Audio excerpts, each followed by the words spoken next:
Don Manuel González, coordinador técnico de Inteco, muchas gracias por estar en este episodio para poder ampliarle a la gente sobre un tema que es tan importante, que es un ISO, y un ISO como el 28000, que tiene que ver estrictamente con seguridad y resiliencia, algo que yo siempre digo, que hay que comunicar y que hay que cacarear, también como decimos popularmente. Bienvenido, don Manuel. Muchas gracias, Tania. Sí, como usted dice, es muy importante. Esta es una norma y tal vez podríamos empezar hablando de la relevancia que tiene una organización tan grande a nivel mundial como es la ISO, que agremia a una gran cantidad de países y organizaciones a nivel mundial. El tener hoy en día una norma que tenga esa estructura y ese nivel, eh, pues sin duda alguna constituye una ventaja competitiva para cualquier organización que vaya a adoptar la norma. Eh, la hizo recientemente, esta norma se publica en el 2022 y es una actualización que obedece a un trabajo que viene haciendo la ISO desde el año 2015 aproximadamente, donde ha migrado todas las estructuras de las normas a una estructura única, que en inglés tiene las siglas de High Level Structure. Todas las normas ISO ahorita tienen una estructura de alto nivel, en donde tiene una altísima importancia el liderazgo y el empoderamiento que pueda tener la alta dirección y su compromiso, y un enfoque basado en riesgos. Son dos de los aspectos más relevantes que tiene esta norma, eh, y obedece a la cadena de suministro como tal. Y la palabra resiliencia, que usted también destaca, es muy relevante porque es esa capacidad que vayan a tener las organizaciones, ¿verdad?, de sobreponerse a eventos disruptivos, ¿verdad?, y lograr sobresalir, ¿verdad?, ante ellos. Entonces, sí, sin duda alguna, eh, al Instituto de Normas Técnicas de Costa Rica le parece una herramienta muy valiosa y es aplicable a cualquier tipo de organización. Muchas veces pensamos en empresas de seguridad únicamente, ¿verdad? O empresas que están trabajando la cadena de suministro, pero esto es aplicable a cualquier tipo de organización. Por supuesto que los exportadores e importadores son un nicho que va a tener pues mayor relevancia en el tema, pero puede aplicarse a cualquier tipo de organización. Y ahí muy importante, puntualmente, cuáles son los sectores que pueden optar por un ISO como el 28000. Cualquier tipo de sector. El Foro Internacional de Acreditación agrupa los sectores económicos en 39 sectores económicos, que van desde el sector primario. Cuando hablo del sector primario me refiero a producción primaria, agricultura, ¿verdad? También abarca toda la parte de comercio, servicios, producción, manufactura, ¿verdad? Cualquier tipo de organización, toda la parte de servicios financieros, inmobiliarios y demás, podrían aplicar la norma. Esta norma no tiene ningún requisito específico de un sector específico o que sea aplicable a un sector específico. Más bien es aplicable a cualquier tipo de organización y también es independiente de su tamaño. Entonces, el sector financiero sí podría optar, los bancos podrían contar con un sistema como este, y puntualmente en el sector financiero, porque ahí es muy importante señalar, cuando se habla de los bancos, se busca temas de cumplimiento, ¿verdad? El compliance es Correcto. especial para ese sector, pero el 28000 entonces puede ser aplicable en cuanto a cuáles requisitos o cuáles son los elementos con los que más se va a meter un sistema como este cuando se habla puntualmente de bancos. Sí, bueno, vamos a ver, voy a irme un poquito más atrás. Hay que ser muy estratégico en esto y por eso esa estructura de alto nivel es muy importante. Entonces, por ejemplo, un banco, que generalmente los bancos apuestan mucho por el tema de gestión de la calidad, por un ISO 9000, esta norma tiene la misma estructura. Entonces, al implementar los requisitos de ISO 28000 dentro de un sistema de gestión ya desarrollado, le es muy fácil a las organizaciones, ¿verdad?, homologar estos requisitos dentro del sistema. En el tema del banco, y bueno, algunos escandalillos que hemos visto recientemente, ¿verdad? esa gestión de partes interesadas y de los riesgos de partes interesadas, donde los colaboradores son una de las principales partes interesadas, ¿verdad? Podría abordar cuáles son los riesgos y oportunidades, ¿verdad? Desde el punto de vista de la gestión de la seguridad, de esas partes interesadas, hacer el análisis y el abordaje de riesgos, ¿verdad? Va a involucrar pues toda la cadena de suministro del banco. Y a veces pensamos que el banco, ¿verdad? El banco tiene una operación logística enorme, ¿verdad? Uno a veces piensa en un banco, mira, sí, ya aquí entro a la página, tengo esto. El tema de ciberseguridad, por ejemplo, hoy en día es súper relevante. Todos los mecanismos, controles que tienen que implementarse, ¿verdad? Sin duda alguna, si un banco quisiera aplicar la norma, pues sería de gran beneficio en toda su cadena de suministro. Ahora que dices ciber, que por supuesto es el tema hoy también, ¿verdad? A nivel global, ¿cuáles son entonces los requisitos o las áreas específicas con las que se mete el 28.000? No solo en el sector financiero, que es tan importante, todo lo que tiene que ver con cumplimiento, sino en cualquier giro de negocio donde se implementa un sistema que es para control y para resiliencia. Bueno, las normas o esta norma, al igual que cualquier otra norma de estructura de alto nivel, lo que hace es obligar más bien a la organización a que sea ella la que determine e investigue, ¿verdad?, cuáles son sus principales amenazas y vulnerabilidades.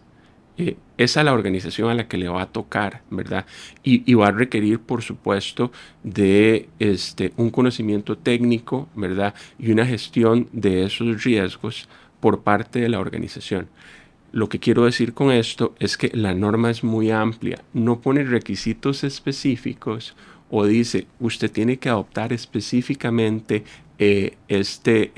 digamos, marco de referencia en temas de seguridad, sino que es la organización la que lo va a determinar. No obliga a metodologías específicas, más sin embargo, sí obliga a que la organización, ¿verdad? Porque es uno de los debes de la norma, debe hacer ese análisis del entorno, del contexto y de cuáles son sus riesgos principales. Entonces, por supuesto, cuando yo hago un análisis de mi entorno, tanto interno como externo, no es lo mismo si yo estoy en el sector primario y yo soy no sé, un productor de leche, a que yo soy un banquero, ¿verdad?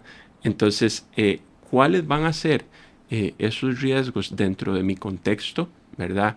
Probablemente un productor de leche se vea más vulnerable a temas de cambio climático, ¿verdad? Y un banquero, el tema de ciberseguridad, temas económicos y demás, podrían tener mucho más relevancia dentro de su análisis. Ujú.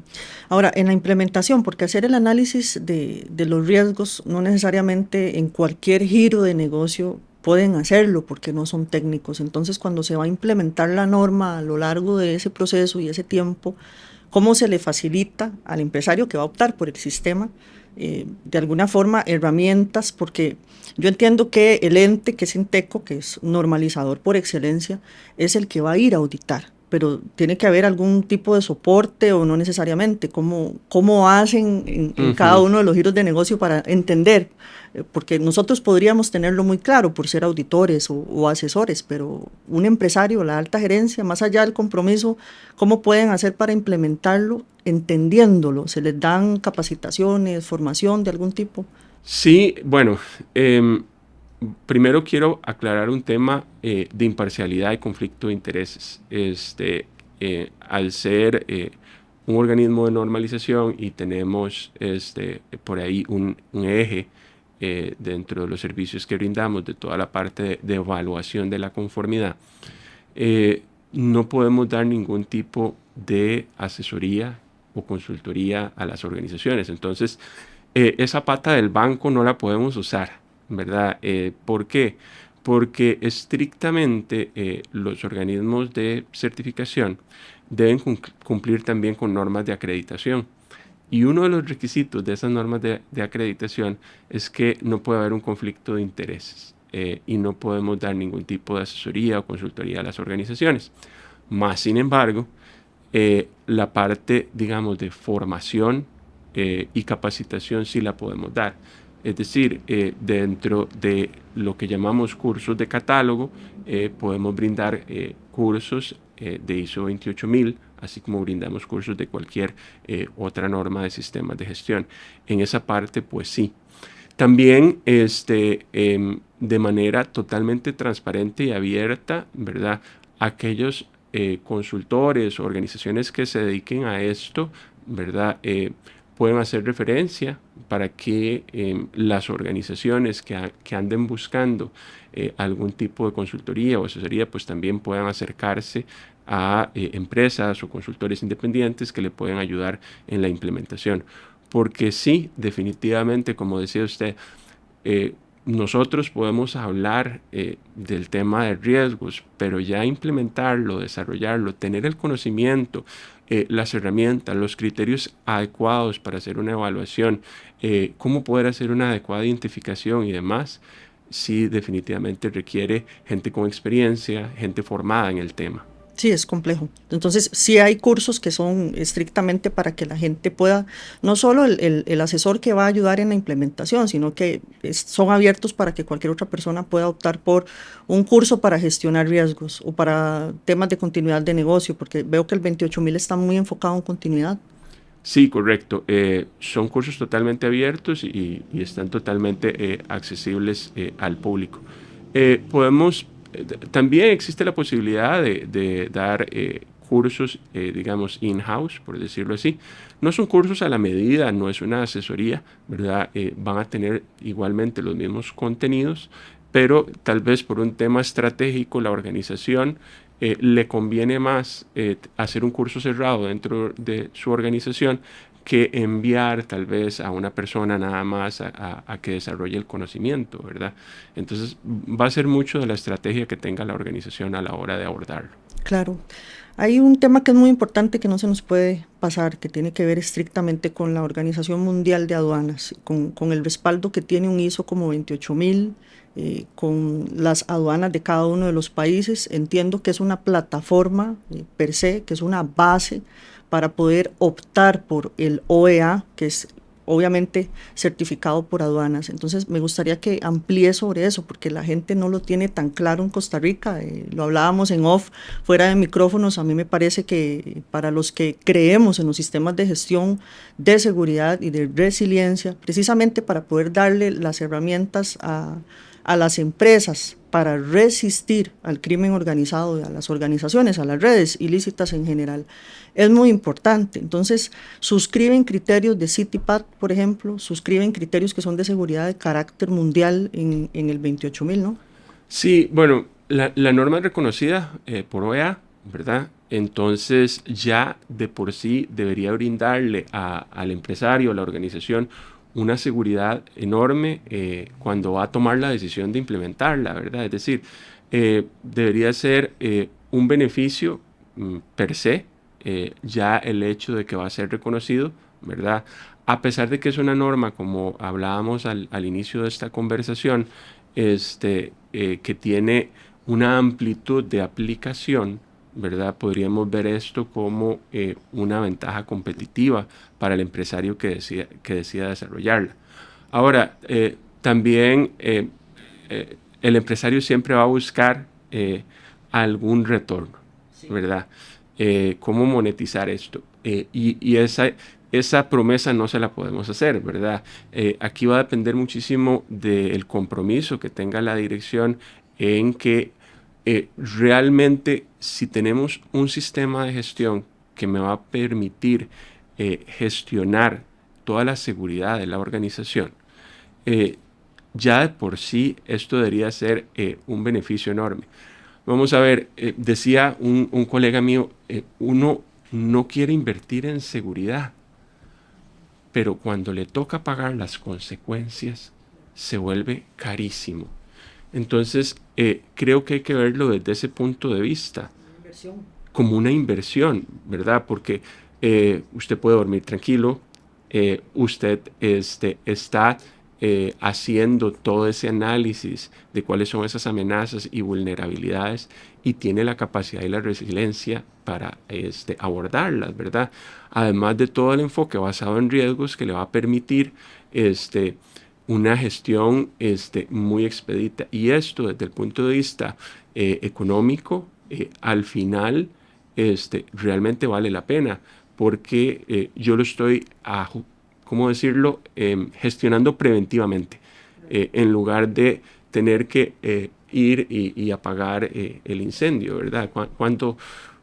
¿Cuán duro es ver, qué sé yo, un incendio si no tengo un seguro? No tengo de dónde partir, ¿verdad? No tengo un mecanismo para abordarlo. Entonces, definitivamente, nosotros lo que le decimos a las organizaciones es que usted le está apostando a algo que va a ser consistente en el tiempo y que le va a permitir gestionar esos riesgos de forma consistente. La gestión de riesgos puntualmente. También lo hablábamos en off, que me gustaría que lo desarrolles. ¿Cuáles son esos riesgos a los que eventualmente en la cadena de suministro todas las organizaciones están expuestas y que mediante un sistema como este tan robusto, porque también hablábamos de eso, que me parece que es amplísimo el 28.000 y que se va a meter porque le va a ayudar a las organizaciones a implementar medidas de control, los famosos controles operacionales, pero con cuáles riesgos puntualmente podría meterse, digamos, un ISO como 28.000 para prevenirlos? Uh-huh. Bueno, esta norma es amplísima, ¿verdad? Entonces abarca todo tipo de riesgos, desde el que hablábamos, de riesgos de ciberseguridad, bioterrorismo, y estaba leyendo un artículo que hacía una encuesta de cuáles son los principales riesgos que visualizan los empresarios en los próximos 10 años. Y me llamó muchísimo la atención que el riesgo que más visualizan es el cambio climático y los eventos disruptivos que esto pueda causar. Bueno, recientemente acabamos de ver el canal de Panamá hincado, ¿verdad? Prácticamente parado por un tema de cambio climático, ¿verdad? Leía una noticia, imagínense, para un ayuntamiento o para una organización, hay una isla en Panamá que toda la población tuvo que ser evacuada, 1.200 habitantes, porque ya no es habitable, está siendo hundida por el mar. Entonces, ese tipo de riesgos, ¿verdad? Constantemente los vamos a vivir cada vez más. Entonces, lo que quiero decir con esto es que la norma es integral, no tiene especificaciones, y aquí quiero ser muy claro. Hay normas tal vez de otro tipo que pueden tener requisitos específicos y demás. Las normas ISO mundialmente y siempre han tenido esa estructura que obliga a que sea la organización a que tenga que determinar, hacer ese análisis casi 360 de su entorno, tanto a nivel externo como a nivel interno, para determinar cuáles son sus riesgos principales. Su vulnerabilidad podría estar en su propio personal, Claro. ¿verdad? Entonces también hay que ver hacia adentro. Y la norma, ¿verdad?, aunque tenga unos requisitos genéricos, son muy claros en que sí se debe hacer todo ese análisis. De allí la importancia de el personal que vaya a hacer la identificación y evaluación de estos riesgos, ¿verdad? Ocupamos profesionales muy competentes de la materia, debido a que no va a ser cualquier persona que va a tener esa capacidad. Hay que conocer el negocio, hay que conocer el sector en el cual me encuentro, ¿verdad? Como decíamos hace un rato, ¿verdad? No es lo mismo producir plantas ornamentales para exportación, ¿verdad?, que pueden ser muy vulnerables a ser contaminadas, ¿verdad?, por sustancias ilícitas, a ser una organización que tal vez aplica más en comercio y servicios en el ámbito nacional. Entonces, cada una va a tener una connotación y un contexto pues muy distinto. Pero entonces tiene un enfoque directo en cuanto al manejo del recurso humano que está en las organizaciones que están normadas, por obvias razones, ¿verdad? Y también hay otro enfoque que es el de las partes interesadas, las terceras partes que me gustaría mucho que lo puedas ampliar, porque eso es importantísimo. Todas las empresas deberían de estar determinando, deberían de tener no solo una lista de chequeos, sino implementadas mejores prácticas para entender y conocer con quién interactúan, ¿verdad? A quién le venden o a quién le van a mover una carga. Entonces, este ISO puntualmente tiene un apartado estricto sobre las partes interesadas. Claro que sí. Hay un apartado, el apartado 4 de la norma, obliga a hacer una determinación de todas estas partes interesadas, ¿verdad? Y sobre todo enfocados a cómo, ¿verdad? O cuáles necesidades y expectativas de estas partes interesadas podrían tener un riesgo con lograr los resultados esperados. ¿Y cuál es el resultado esperado de una organización? Pues toda su gestión en sí, ¿verdad? Tanto el logro de objetivos financieros, operativos, tácticos y demás. Entonces, al tener que hacer un análisis de partes interesadas, primero debo ver a todas mis partes interesadas, digamos, externas, ¿verdad? Desde entes reguladores, la normativa externa que usted hablaba, ¿verdad? ¿Cómo la debo cumplir dentro de la gestión de la seguridad? ¿Por qué? Porque recordemos que cuando hay una parte interesada que es una organización reguladora, ¿cuáles son sus necesidades y expectativas? El cumplimiento. Entonces, al hacer este análisis, me va a obligar a hacer como un 360 de todas estas partes interesadas.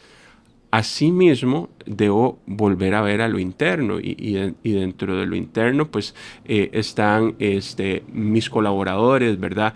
Y dependiendo de la estructura que yo tenga, ¿verdad? Podemos tener una estructura tan robusta como un gobierno corporativo que lo encontramos en el sector financiero muy comúnmente, a una pyme, ¿verdad? Donde el dueño es el gerente, toma las decisiones y a veces con la misma tarjeta de crédito paga las compras de su casa, ¿verdad? En donde, ¿verdad? Todavía existe esta administración de ese tipo. Entonces, la norma sí permite, ¿verdad? Y sí es estricta también en que se debe hacer este análisis de todas las partes interesadas. Ahora que decís eso, que es muy importante, porque lo señalaste al principio, puede ser cualquier giro de negocio y de cualquier tamaño, pero cuando se está frente a un pyme, por ejemplo, una organización que es pequeña, que el gerente general se encarga de las compras, de la contabilidad, y él mismo incluso se mete en temas de planilla, pueden optar por un sistema como un ISO. Sí, es todo un reto. Generalmente lo que hemos visto y se ha dado una apuesta hacia los sistemas de gestión, ¿verdad? Con créditos, digamos, blandos para desarrollo y aplicación de sistemas de gestión. Procomer ha trabajado el tema, ha recibido fondos internacionales en donde a través de estos fondos internacionales, ¿verdad? Las organizaciones podrían optar por fondos no reembolsables y poder desarrollar este tipo de sistemas de gestión. Entonces, lo que quiero decir con esto es que hay vías, hay caminos, ¿verdad? Porque una pyme siempre va a decir, es que eso de las ISOs es muy caro, ¿verdad? No es para mí, yo no puedo. Sin embargo, históricamente, y no voy a hablar específicamente de 28, pero históricamente hemos tenido una gran cantidad de pymes en Inteco que han desarrollado sistemas de gestión. Entonces, sí hay mecanismos y sí hay vías para hacer esto, ¿verdad? Inclusive para una pequeña empresa. Que ahí es donde ustedes como ente normalizador supongo que tienen acuerdos o que van a promover con organizaciones o con ministerios, tipo el MEIC, por ejemplo. Correcto. Sí, históricamente hemos tenido una relación cercana con el MEIC y hemos apoyado muchos programas que ellos han desarrollado. Muchas veces, digamos, hemos inclusive dado charlas, webinars, y todo lo hacemos pro bono, ¿verdad? Con tal de apoyar todo este tipo de iniciativas. De los programas, yo sé que puntualmente no hay un programa porque no hay una exigencia y yo creo que eso es una de las cosas también más loable cuando uno hila fino con el ISO 28000, porque no se exige que se implementen una serie de cosas que pueden resultar más bien un atropello para la seguridad de la cadena de suministro, pero sí hay algo que tenga que ver con requisitos para el cumplimiento de antisoborno, para prevenir contaminación de cargas o para prevenir consumo de sustancias dentro de las organizaciones, o algo que esté más enfocado en cumplimiento, pero de prevención del delito estrictamente en la cadena de suministro. Claro que sí. Vamos a ver, la norma lo que tiene es un alineamiento a cualquier tipo de programa. Entonces, la norma se va a alinear directamente en el apartado, en el capítulo de los controles operacionales principalmente, se va a abocar a cumplimiento de requisitos, ¿verdad? ¿Qué tipo de controles voy a tener yo para prevenir consumo de sustancias ilícitas, para prevenir contaminación, ¿verdad? Ya sea a nivel de infraestructura o inversión, ¿verdad? Desde sistemas, ¿verdad? Que pueden ser tanto en hardware como en software costosos, ¿verdad? La norma no los pide específicamente, ¿verdad? Es la organización la que debe determinar, ¿verdad? En alineamiento a cualquier programa. Y vuelvo a lo que hablaba anteriormente. La necesidad o expectativa de una parte interesada cuando es la normativa dentro de la cadena de suministro se vuelve un requisito. Y al volverse en un requisito, entonces obliga a la organización a que desarrolle programas y controles específicos para poder cumplir con esos requisitos. Claro, pero no le exige, digamos, un formato, una estructura, nada más le va a decir, Exacto, debe hacerlo porque es un control operacional, pero no le va a pedir estrictamente una estructura como tal. correcto. Sobre el 28000 y la relación con OEA, ¿verdad? Es una plataforma per se del OEA y el operador económico autorizado, para los que no saben, que son la gran mayoría en este país, no tienen idea de que existe y que aduanas lo hace, aduanas de Costa Rica puede certificar. El OEA y el 28000 son lo mismo, es homólogo, es una plataforma, porque entonces sí es importante que las empresas puedan optar por un sistema de gestión como este, que no solo les va a abrir la puerta para que los certifique el Estado, o sea, aduanas, y además la OMA, que es la Organización Mundial de Aduanas. Sí, creo que mejor no lo puede haber expresado usted. Ha habido, y lo hablábamos hace un rato, no ha habido, por decirlo así, una gran acogida de la norma a nivel nacional. Pienso que puede ser un tema de desconocimiento. Eso que acaba de decir usted, que se ha reconocido, ¿verdad? Por la OEA, y que esta plataforma, al implementarla, pues te da una puerta de entrada, ya de por sí es una ventaja competitiva enorme, ¿verdad? El tema, pienso yo, de desconocimiento de que es una norma internacional que es reconocida probablemente por la organización más grande del mundo en normalización, ¿verdad?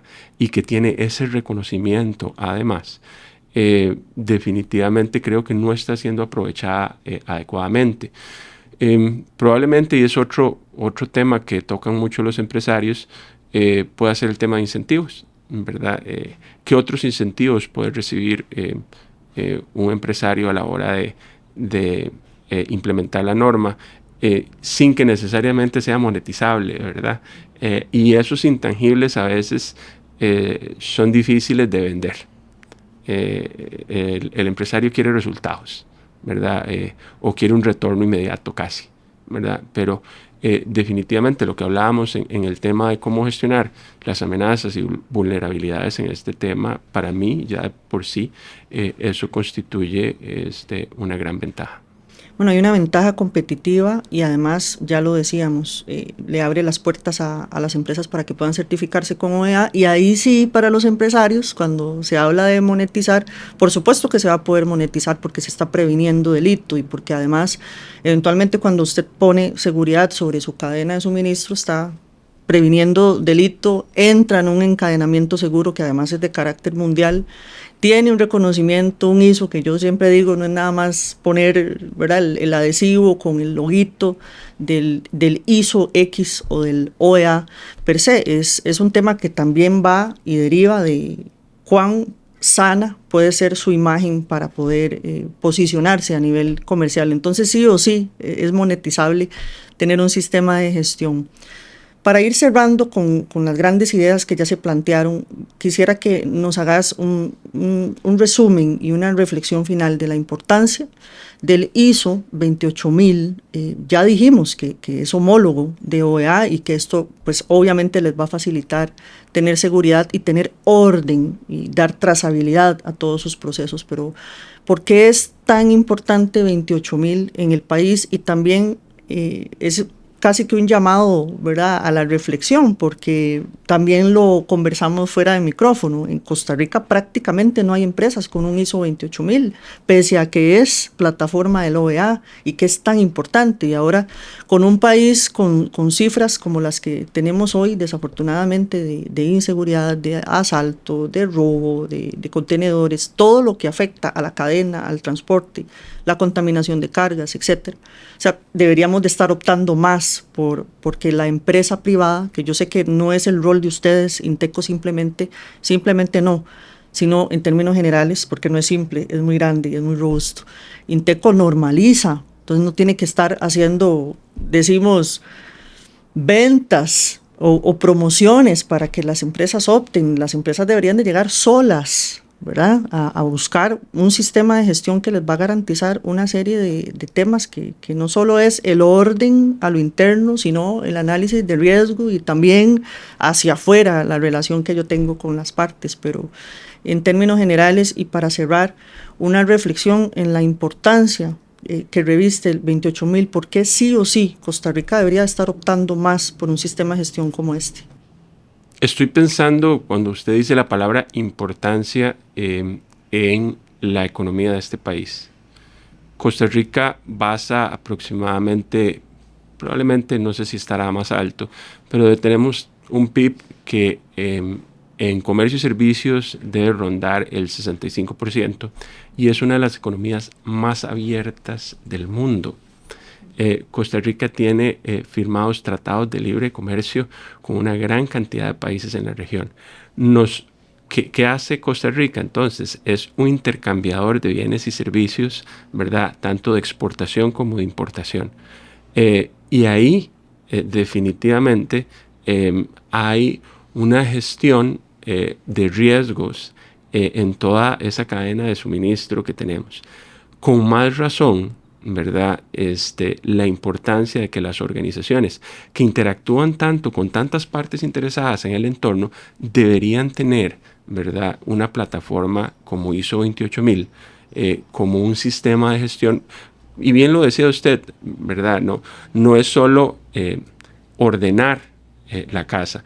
Yo trabajé como auditor por años, por gran cantidad de años de mi vida haciendo auditorías. Y yo le preguntaba a los gerentes, ¿por qué usted desarrolla un sistema de gestión? La gran mayoría, la respuesta era porque yo necesitaba ordenar la casa. Esta norma o las normas como 28, a partir de su publicación, tienen herramientas más sofisticadas. Ya no es solo ordenar la casa, sino es analizar el contexto, analizar las partes interesadas, gestionar los riesgos y abordarlos. Y tiene un beneficio intangible, que es que mejora la competencia del personal, el personal se siente más identificado con la organización y tiene un mejor desempeño. Ese mejor desempeño va a brindar un mejor desempeño tanto económico como en los servicios o productos que la organización presta. Entonces, por todo lado, yo solo le veo beneficios a la implementación y desarrollo de una norma como la 28000. Sí, definitivamente. Y además, yo siempre lo digo, y en todos los entornos donde puedo incidir públicamente con empresarios, es asumir la responsabilidad, ¿verdad? Porque el país necesita que las empresas se comprometan, porque no solo son víctimas, ¿verdad?, de la criminalidad que tenemos hoy, que está muy desbordada, sino que en algunos segmentos hay participación. Por lo tanto es importante meterse en esa parte de compromiso, de cumplimiento, de requisitos legales, de normativas para prevenir. Aquí tenemos que prevenir el delito, digo yo, todos, empresa privada, entes normalizadores, fundaciones, ONGs. No es un asunto que solo puede solucionar el Estado. Don Manuel González, muchas gracias por el espacio, por el tiempo y por tan amplia aclaración para que la gente pueda conocer el ISO 28000. Y a todos ustedes, como les digo siempre, invitarlos para que nos sigan en el canal de YouTube y también en el canal que tenemos en Spotify. Salimos como Seguridad Hoy para que sigan compartiendo y esto se haga cada vez más grande, así podamos seguir sensibilizando. Un agradecimiento muy especial para Supli Servicios y Arco Consultores, que son quienes hacen posible este espacio. Nos vemos en un próximo episodio.